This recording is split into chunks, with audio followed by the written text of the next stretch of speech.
Meski punya keterbatasan ekonomi, Ilham Nugraha tidak berhenti bermimpi tinggi. Ia berhasil mewujudkan cita-citanya meraih pendidikan tinggi demi mencapai kehidupan dan keadaan sosial yang lebih baik. Terlahir dari keluarga yang memiliki latar belakang ekonomi menengah ke bawah, pria asal kota Bandung ini menjadi anggota pertama dalam keluarga intinya yang berhasil meraih gelar sarjana S1 dari Institut Teknologi Bandung dan kini tengah menempuh pendidikan S2 di Universitas prestisius Cornell University di Ithaca, New York. Cornell University adalah salah satu universitas swasta terbaik dunia yang berdasarkan situs US News di Amerika Serikat menduduki peringkat ke-22. Sejak lahir, Ilham tinggal di kota Bandung bersama kedua orang tuanya dan adik perempuannya. Ayah Ilham, Iwan Setiawan, berprofesi sebagai sopir taksi di kota Bandung, sedangkan ibu Ilham adalah seorang ibu rumah tangga. Pada waktu itu, Iwan sudah menikah namun belum memiliki anak, mendapat pekerjaan sebagai sopir yang mengantar jemput para tamu di hotel. Namun di usianya yang ke-55 tahun, Iwan terpaksa harus pensiun pada tahun 2016 karena masa kerjanya di perusahaan swasta sudah selesai. Padahal Ilham saat itu masih duduk di bangku kelas 3 SMA. Hal ini pun menjadi motivasi Iwan untuk kembali mencari pekerjaan. Ketika bisnis taksi online mulai berjalan, Iwan bergabung dan melanjutkan profesinya sebagai sopir taksi. Ilham kecil digambarkan oleh ayahnya sebagai sosok anak yang rajin dan pintar, nurut sama orang tua, dan memiliki cita-cita yang tinggi. Untuk jadi nomor satu, Ilham melakukan berbagai upaya, termasuk berteman dengan orang-orang baik yang bisa membantu dia memahami pelajaran. Seperti cuitannya di Twitter, jadilah orang baik, carilah teman orang baik, cari jaringan orang baik, mereka akan membantu kamu. Ilham mengaku mendapat kesempatan tambahan dari orang-orang baik. Setelah lulus SMA, Ilham mengaku sempat ragu apakah ia harus langsung bekerja atau meneruskan kuliah. Namun ia menyadari jika ia langsung bekerja, ia mungkin tidak bisa membawa nilai bagi keluarga ke depannya. Akhirnya ia bertekad dan memberanikan diri untuk melanjutkan kuliah walau masih harus memikirkan biaya. Namun orang tua Ilham juga berpesan untuk mencari yang bisa terjangkau. Ketika itu Ilham mengikuti SBMPTN dan mendaftar ke Institut Teknologi Bandung serta jalur mandiri UGM jurusan Hubungan Internasional.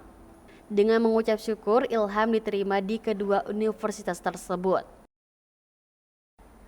Tangis bahagia sesaat mewarnai keluarganya. Tak pernah terbayangkan oleh Iwan bahwa putranya bisa diterima di universitas-universitas berprestasi di Indonesia.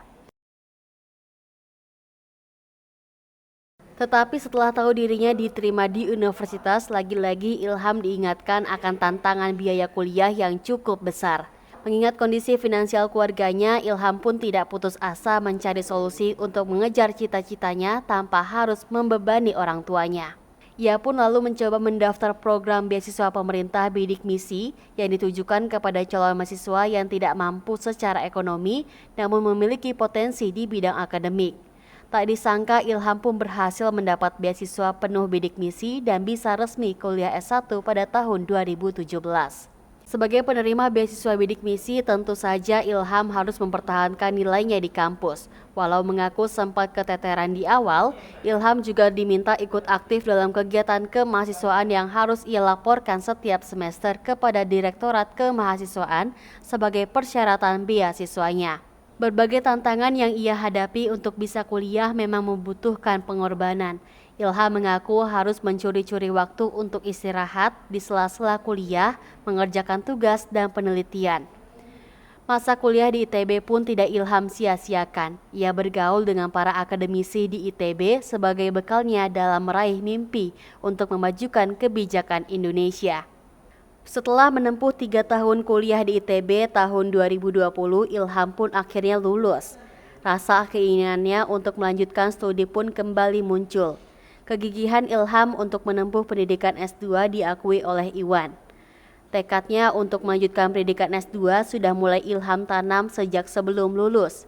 Ia mempersiapkan diri termasuk juga mengikuti tes IELTS sebagai salah satu persyaratan untuk mendaftar kuliah di luar negeri dengan berharap sekali tembak bisa mendapat skor yang cukup. Untuk bisa menjalani tes IELTS yang biayanya mencapai sekitar 3 juta rupiah, Ilham pun kembali ditantang untuk menyisihkan uang bulanan. Awalnya, Ilham berkeinginan untuk melanjutkan studi S2 ke Inggris atau Eropa. Namun melihat kondisi COVID-19 mulai membaik di tahun 2021, ia pun lalu melebarkan tujuan studinya ke Amerika Serikat. Dua universitas yaitu Cornell University di Ithaca, New York dan University of Chicago di Chicago, Illinois menjadi pilihannya. Sayangnya dirinya gagal diterima di University of Chicago. Harapannya kini bergantung pada Cornell University. Ilham memilih universitas swasta yang sudah berdiri sejak tahun 1865 ini karena melihat banyaknya Indonesianis di sana. Kerja keras dan kegigihan Ilham pun akhirnya terbayarkan setelah mendapat kabar bahwa dirinya berhasil diterima untuk menjadi mahasiswa S2 jurusan Administrasi Publik di Cornell University. Walau Ilham sudah diterima secara resmi oleh pihak Cornell University, ia masih memerlukan biaya untuk kuliah. Untungnya pada saat yang bersamaan pendaftaran untuk beasiswa Lembaga Pengelola Dana Pendidikan dibuka. Ketekunannya membuahkan hasil, akhirnya Ilham meraih beasiswa yang ia inginkan untuk bisa kuliah S2 di luar negeri. Walau sudah lolos LPDP, Ilham masih harus mencari biaya untuk membayar aplikasi visa. Pasalnya LPDP baru akan mengganti pembayaran tersebut di kemudian hari. Namun Ilham beruntung bisa kembali dipertemukan dengan teman baik yang bersedia menolongnya. Penampilan Ilham di kampus yang hampir selalu mengenakan batik berhasil menarik perhatian warga lokal. Bagi Ilham, batik adalah salah satu caranya untuk mewakili Indonesia di negeri orang. Setiap Jumat, Ilham juga kerap memakai kopiah sebagai persiapan sholat Jumat di kampus. Kebetulan kampusnya memiliki ruangan yang dapat dipakai untuk beribadah oleh penganut agama apapun di kampus.